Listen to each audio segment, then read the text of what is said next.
direction de la nature travaille à la mise en place d'une stratégie de la biodiversité. C'était une évidence il y a 3 ans, ça l'est encore plus aujourd'hui, vu le contexte. Aujourd'hui, on parle même d'urgence à agir, et d'urgence environnementale et d'urgence climatique. Donc on arrive à point nommé avec des propositions à formuler. Et dans le cadre de cette stratégie, on a voulu être dans une démarche participative et collaborative.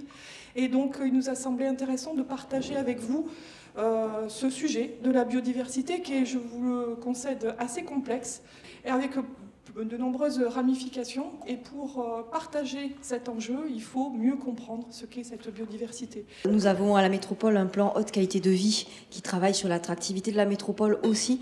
Et ce qu'on voit aujourd'hui, c'est que la biodiversité fait partie de la qualité de vie et donc forcément fait partie de l'attractivité de la métropole. Et on peut considérer qu'aujourd'hui, préserver la biodiversité, c'est pas forcément une contrainte. Ça peut être une vraie plus-value et un vrai atout. Et donc c'est un peu le sens de cette table ronde, c'est de voir en quoi la biodiversité et sa préservation peuvent être une vraie plus-value pour notre territoire.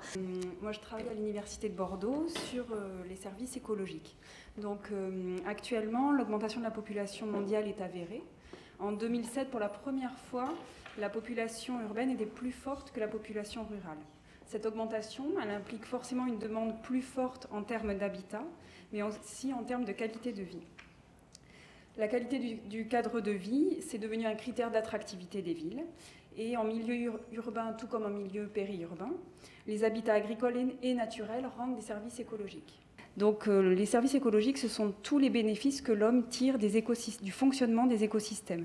Ils sont classés en 4 catégories. Les services culturels, ceux qui nous intéressent aujourd'hui, qui sont les bénéfices non matériels que l'homme peut tirer des écosystèmes, à travers un enrichissement spirituel ou le développement de loisirs, la santé mentale et physique, le tourisme, la prise de conscience, l'inspiration esthétique dans la culture, l'art et le design, ou encore l'expérience spirituelle et le sentiment d'appartenance à un territoire.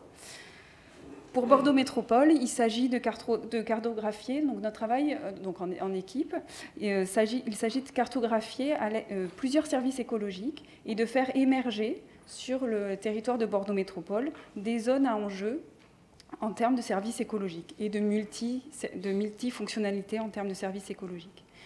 Donc notre travail s'appuie sur de la cartographie et on a utilisé une méthode qui distingue à la fois l'offre de la demande. L'offre en service, c'est ce que les milieux naturels ou agricoles apportent.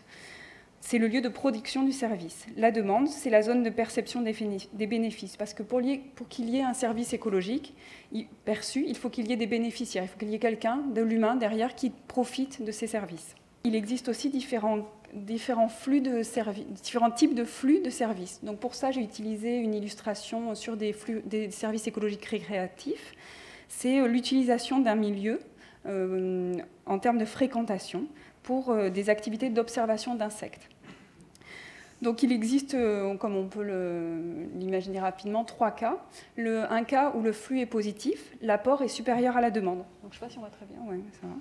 Donc l'offre est supérieure à la demande, c'est-à-dire qu'il existe des lieux où il y a des insectes qui sont présents, mais ces lieux sont peu ou pas du tout utilisés pour l'observation des insectes. Le deuxième cas, c'est lorsque le flux est nul, l'apport égale la demande. On a des lieux où il y a des insectes et où ces lieux sont utilisés ou sont visités par des amateurs d'observation des insectes. Et un troisième cas, c'est lorsque le flux est négatif, lorsque la demande est supérieure à l'apport. Dans ce cas-là, on a des lieux qui sont présents, aménagés pour recevoir du public, pour observer les insectes, mais on n'a plus d'insectes. Prendre en compte ce flux implique donc de se poser la question de l'aménagement. Où est-ce qu'on peut restaurer un service? Où est-ce qu'on peut créer un nouvel apport en service? Où est-ce qu'on peut investir pour remplacer ou mettre de nouvelles infrastructures pour accueillir du public? Et qu'il faut faire attention à ne pas considérer, alors la vidéo était très intéressante qu'on a vue, mais attention à ne pas considérer les espaces verts et naturels que comme des espaces soit de décor ou soit que des espaces qui ont une fonction écologique. Il faut penser l'espace vert avec ses usages en étant voilà, des véritables lieux de vie, de rencontre et de partage. La demande actuelle, c'est une demande de plus de participation. vous disiez, comment impliquer les citoyens à participer à l'amélioration du cadre de vie et à la connaissance de la biodiversité. On a une demande qui date depuis le début des années 2000, que les citoyens souhaitent non plus être consommateurs, mais acteurs de l'espace public. La nature, elle contribue, elle est un des attributs du patrimoine d'un territoire. C'est ce qui est unique. On parle du patrimoine bâti.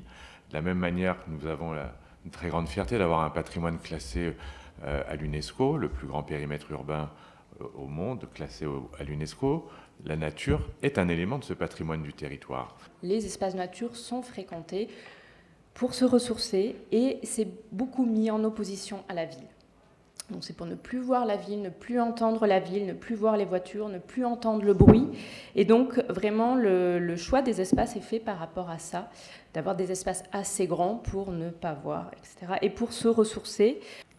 La question peut-être qui reste encore à creuser aujourd'hui, c'est de préciser comment végétaliser, c'est-à-dire quel choix d'essence pour à la fois, je dirais, garantir des capacités d'ombrage et d'évapotranspiration dans les espaces publics et privés, en même temps garantir que ces essences résistent aux évolutions du climat, et en même temps faire en sorte que ces essences soient réellement des supports de biodiversité.